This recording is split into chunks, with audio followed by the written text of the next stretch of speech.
กับทักทายสบายดีพ่อแม่พี่น้องเนาะสบายดีหมดทุกคนนะมื้อนี้เราพากันเข้าป่าคือเก่าเข้าป่ามื้อนี้แมันบ่มีจุดหมายก็คือเฮาจีเลาะของอยู่ของกินนี่แหละนะเห็นหยังก็สิเอาเห็นผักก็สิเก็บเห็นเห็ดก็สิเอาเนาะแล้วก็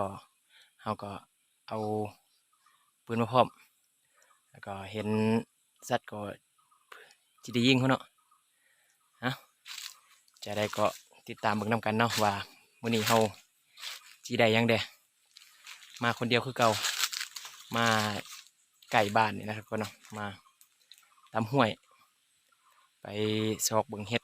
เผื่อมันจิออกนะไปเบิ่งนํกันว่าสิได้หยังแดมื้อนี้มีแนวครบแนวกินหยังแดนะ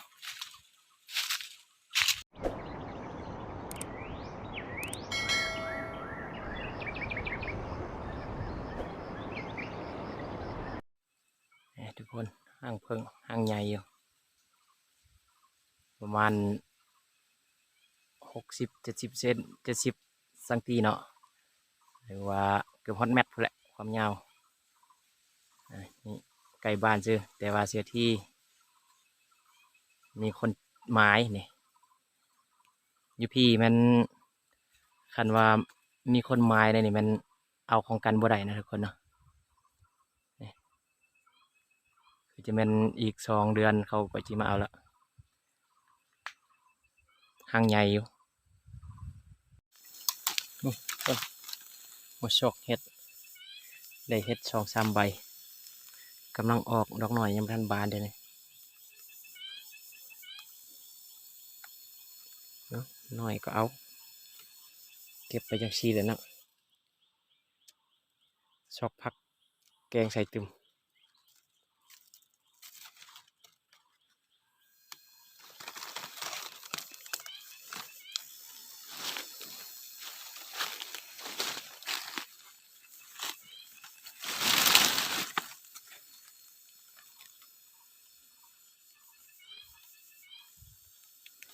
โอ้ยหน่อยทุกคน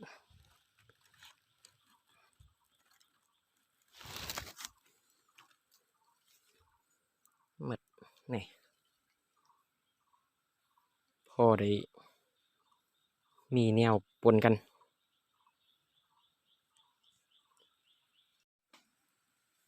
เดียวเห็ดเนาะพอเอาไปแกงใส่น้ำผักเขาเอื่นว่าแกงปนกันอันใดก็หน่อยหนึงแล้วก็จะไปซอกไปตึมซอกเก็บผักได้เนาะเก็บผักป่า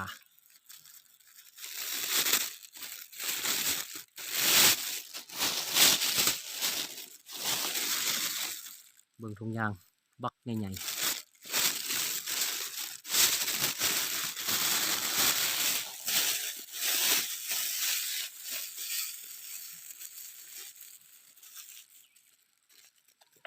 ไปเก็บไปเท่าน้อยแล้วก็เอาก็ซอกผักแกงใส่น้ำกัน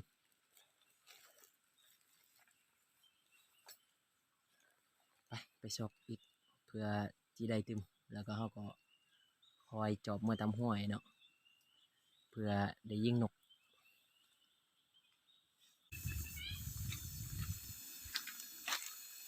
ห้วยแถวนี้มันบ่มีแนวเลาะทุกคนมันบ่มีแนวให้ซอกอยู่ซอกกินคือเก่าตะกี้แหละว่าคนก็ทาง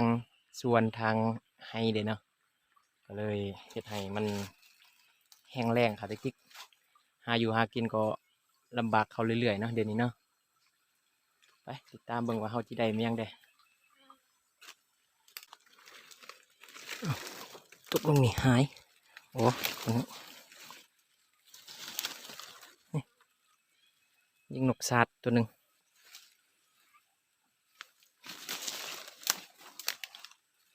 พอมีแนวปิ่งเอ้าเดี๋ยวเราจีเลาะมือตึมเห็นนกเราก็จะยิงตึมแล้วเนาะ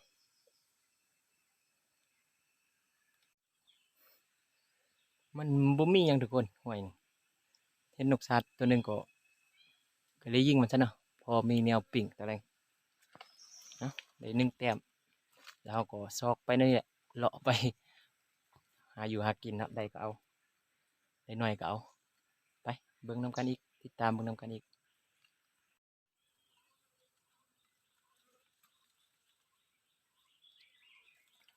นี่เฮ็ดอีหยังทุกคนโอ้แก่แล้วเฮ็ดน้อง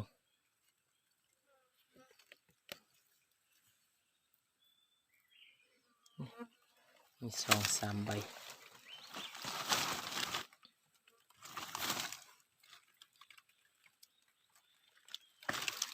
โอ้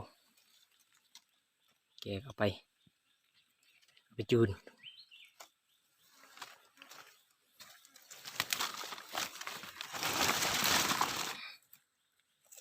ข้างหม้อน้ำมันจืนกรอบๆก็ฮักแซ่บได้ทุกคน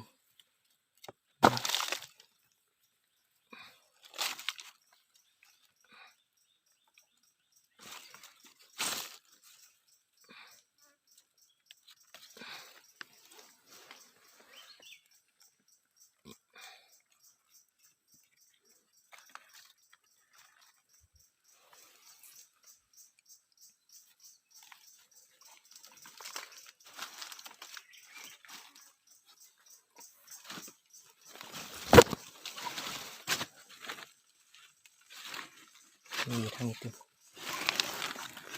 ช่องใบเ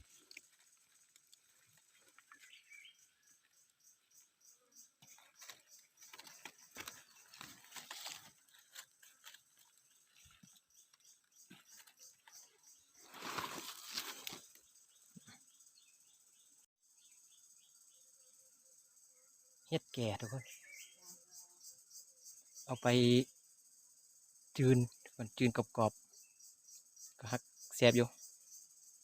อันนี้ก็เอาไปแหละหาอยู่หากินเนาะแต่ยังก็เอาไป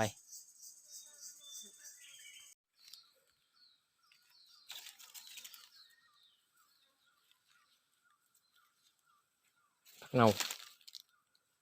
หรือผักขะเอาไปแกงใส่น้ำกันให้มันหอม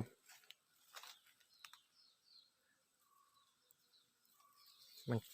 ยดหน่อยทุกคนดีปลา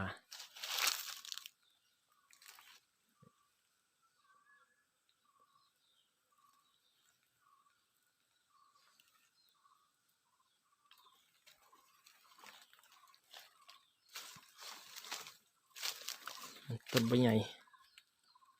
เอาไปแกงให้มันหอม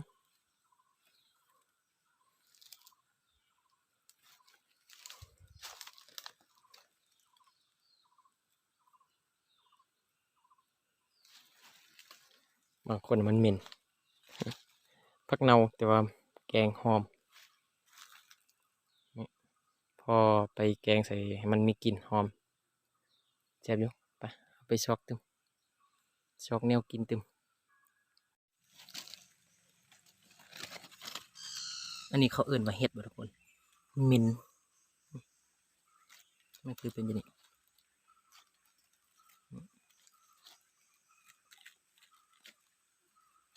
มีกลิ่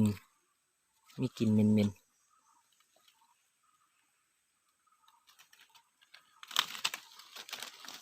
เป็นจะนี่มีหูทุกคนเขาเอื่นเห็ดเอื่นต้นคือที่บูหูชื่อเลยเนาะเอ้าทุกคนบัดนี้เฮาก็จะได้กลับแล้วเลาะก็บ่มีหยังทุกคนมันบ่คือเก่าตะกี้ล่ะว่ามาซอกเฮ็ดก็บ่ได้เฮ็ดได้แต่น้อยเดียวผักก็บ่มีเนาะผักหักก็บ่ออก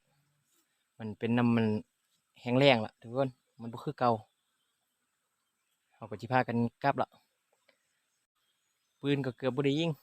ได้ยิงบาดเดียวก็ยิงนกสินะทุกคนเนาะก็เลยว่าสิกลับละว่าซอกหยังก็บ่ได้หยังฉันถือว่าวิดีโอนี้ก็บ่มีหยังหลายนะทุกคนเนาะก็การหาอยู่หากินเฮาก็นั่นนี่แหละซอกบางทีก็ได้กินบางทีก็บ่ได้กินมื้อนี้ว่าเมื่อซอกเบิ่งผักซอกเฮ็ดเนาะแต่ว่าบ่ออกก็เลยบ่ได้ปืนก็บ่ได้ยิงก็ได้ยิงนกสัตว์ตัวเดียวเนาะพอแต่ได้ปิ้งซื่อ ฉันถือว่าวิดีโอนี้ก็จะได้ปะไว้เท่านี้ก่อนทุกคนแล้วพอกันใหม่ในวิดีโอหน้าท้ายนี้ก็ขอบอกขอบใจสำหรับผู้ที่เข้ามาติดตามและผู้ที่เข้ามารับชมเนาะทั้งผู้เก่าและผู้ใหม่นะขอขอบใจแล้วพอกันวิดีโอหน้าฝากซองนั้นไปเด้อ